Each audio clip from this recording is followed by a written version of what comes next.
लेकिन यहाँ पर एक थोड़ी सी परेशानी ज़रूर है।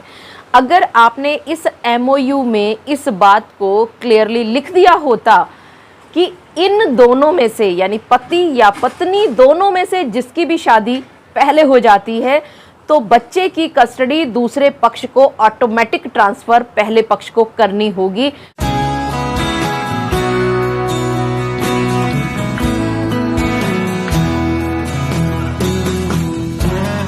सबसे पहले तो आप सभी दर्शकों को दिल्ली की झमाझम बारिश की बहुत बहुत शुभकामनाएं। बहुत गंदी गर्मी के बाद आज एक राहत भरा दिन आया है और आज मैं स्वप्निल मूले जी का प्रश्न का जवाब देने का प्रयत्न करूंगी आज के इस वीडियो में। स्वप्न मूले जी लिखती हैं, मैडम अगर पति पत्नी का म्यूचुअल डिवोर्स हो चुका है और उसकी टर्म्स एंड कंडीशन में बच्चा 10 साल तक माँ के पास रहेगा ये लिखा है, तो अभी बच्चा 5 साल की उम्र से भी कम उम्र का है और बच्चा माँ के पास है और बच्चे की माँ की दूसरी शादी हो चुकी है, तो पिता बच्चे की कस्टडी तभी मंगा सकता है क्या? और तभी बच्चे के पिता को बच्चे की कस्टडी मिल सकती है क्या? क्योंकि बच्चे की माँ हाउसवाइफ है और उसकी दूसरी शादी हो चुकी है। प्लीज़ रिप्लाई मैडम, और इस बात पर हो सके तो एक वीडियो भी बनाना मैडम प्लीज़। तो स्वप्निल जी देखिए, मैंने आपकी इस प्यारे से प्रश्न के जवाब में एक वीडियो आप सभी के लिए मैं बना रही हूं और आज के वीडियो में हम इन्हीं सब बातों पर चर्चा करेंगे जिसमें MOU का एक बहुत ही इम्पॉर्टेंट रोल हुआ करता है। मैं एडवोकेट मोहिनी मोना आप सभी का पुनः स्वागत करती हूं और आप सभी देख रहे हैं आप सभी का पसंदीदा चैनल मोहिनी मोना एडवोकेट। अगर आपने मेरे इस चैनल को अभी तक सब्सक्राइब ना किया हो या आप मेरे इस चैनल के लिए नए हैं तो इसको जल्दी से जल्दी सब्सक्राइब कर दीजिएगा ताकि आपको इसी तरह के लीगल इन्फॉर्मेटिव वीडियोस की नोटिफिकेशन सबसे पहले मिल सके।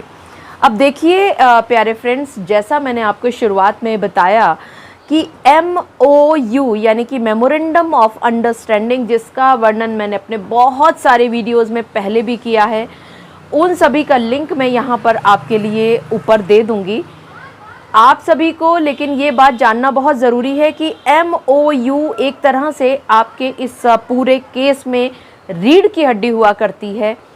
आप दोनों के बीच में जब भी समझौता हुआ, उस समझौते की सारी नियम, शर्तें, रूल्स, रेगुलेशंस इत्यादि सभी का वर्णन इस MOU में होना बहुत ज़रूरी है। इसी तरह से MOU बनाते हुए इस बात का भी ध्यान देना बहुत ज़रूरी है कि अभी हाल फिलहाल की तो आप परेशानियों को सॉल्व कर रहे हो, लेकिन भविष्य में क्या एक नई बात आ सकती है, इसका ध्यान रखते हुए ही एक वकील साहब आपके लिए बहुत बढ़िया MOU बनाया करते हैं और आप उसी MOU को बनवाने में अक्सर कंजूसी कर लिया करते हैं। आप ये सोचते हैं MOU क्या है, ये तो एक छोटा सा एग्रीमेंट है, ये तो कोई भी बैठ करके बना लेगा।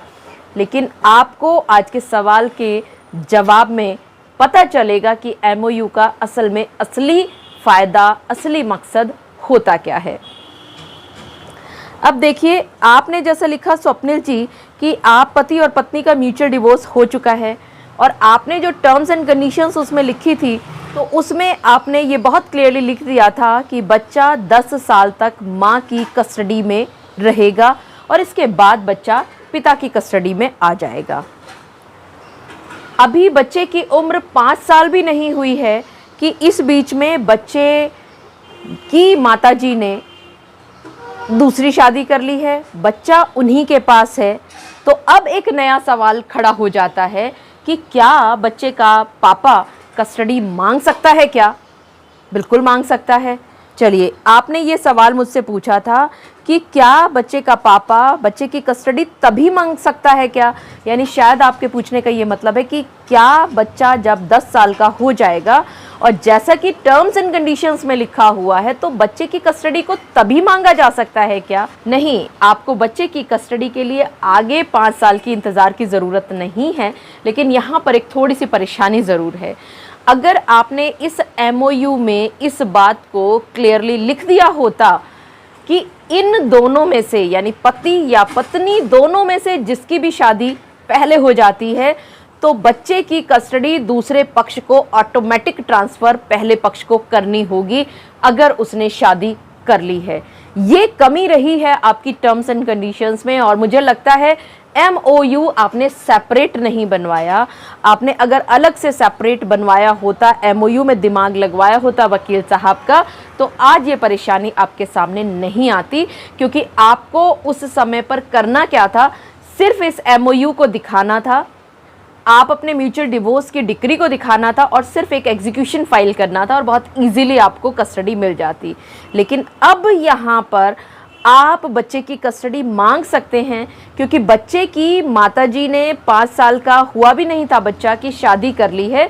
तो बच्चे के वेलफेयर को देखते हुए, और साथ ही साथ आपने ये भी बताया कि बच्चे की माँ जो है वो हाउसवाइफ है, तो बच्चे की माँ अगर हाउसवाइफ है और वो दूसरी शादी करके वो कहीं और जा चुकी है, तो बच्चे को कैसे पालेगी।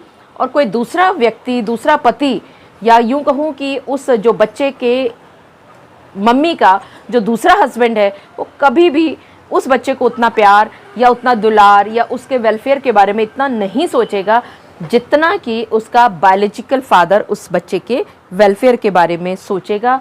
अगर यहाँ पर आपने MOU बनाया होता तो बात कुछ और होती, लेकिन कोई बात नहीं, अभी भी आप कोर्ट के अंदर कस्टडी की पिटीशन फाइल कर सकते हैं। लेकिन हाँ, यहाँ पर इस कस्टडी को बच्चे के पिताजी को दिया जाना है या नहीं दिया जाना है, इस बात के बारे में, क्योंकि आपके MOU में या आपके टर्म्स एंड कंडीशंस में खोल करके नहीं लिखा हुआ है, तो यहाँ पर जज साहब की डिस्क्रिशनरी पावर रहेगी। उनकी अपनी इच्छा होगी कि वो बच्चे की कस्टडी को बच्चे के पिता को सौंपना चाहें या ना सौंपना चाहें।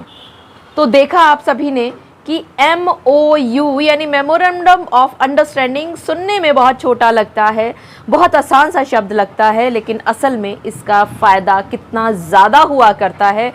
क्योंकि वकील साहब अपनी सारी की सारी शक्ति आपके फ्यूचर को देखते हुए, जितनी भी आपके बीच में परेशानियां आ सकती हैं पति पत्नी के बीच में, उन सभी को सुलझाते हुए आगे के लिए भी टर्म्स एंड कंडीशंस को उसमें लिख दिया करते हैं, ताकि आप में से ना तो पति को ना पत्नी को म्यूचुअल कंसेंट के डिवोर्स के बाद किसी तरह की परेशानी ना आने पाए। इसी बात पर वो सबसे ज़्यादा जोर दिया करते हैं। मुझे पूरा विश्वास है कि स्वप्निल मूले जी, आपको भी और आपके साथ साथ मेरे सभी व्यूअर्स को आज के इस वीडियो के माध्यम से ये बात भली भांति पता चल गई होगी कि अगर टर्म्स एंड कंडीशंस में कोई एक कंडीशन लिखी है कि ये बच्चा इतने साल तक माँ के पास रहेगा, तो उस टर्म्स एंड कंडीशन के हिसाब से वो पीरियड खत्म होने के बाद ही बच्चे के पिताजी उस बच्चे की कस्टडी मांग सकते हैं। लेकिन अगर इस MOU में ये बात लिखी होती, क्लियरली स्पष्ट होती कि हाँ, अगर इन दोनों में से जो भी शादी पहले कर लेगा उसको बच्चे की कस्टडी दूसरे पक्ष को सौंपनी होगी, तो बात कोई दूसरी होती।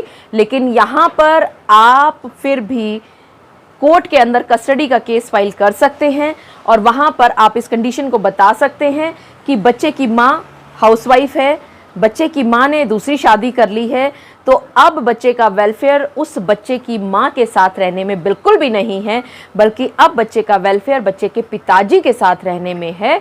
लेकिन हाँ, यहाँ एक नुकसान ये ज़रूर है कि ये कंडीशन क्योंकि क्लियरली नहीं लिखी हुई थी, तो अब ये जज साहब की मन मर्जी की बात हो जाएगी। अगर वो कन्विंस हो जाते हैं तो बच्चे की कस्टडी आपको मिल सकती है, और अगर नहीं कन्विंस हो पाए तो आपको इंतज़ार भी करना पड़ सकता है। मुझे पूरा विश्वास है कि आप सभी को मेरा आज का वीडियो भी बहुत अच्छा लगा होगा, और स्वप्निल मूले जी, मुझे पूरा विश्वास है कि आपको मेरा वीडियो बहुत अच्छा लगा होगा। अगर आप सभी को भी मेरा आज का वीडियो बहुत अच्छा लगा तो इसको लाइक, शेयर और कमेंट करना ना भूलिएगा।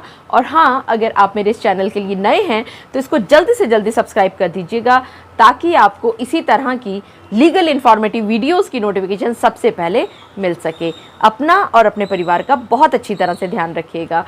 Thank you. Take care. Bye bye.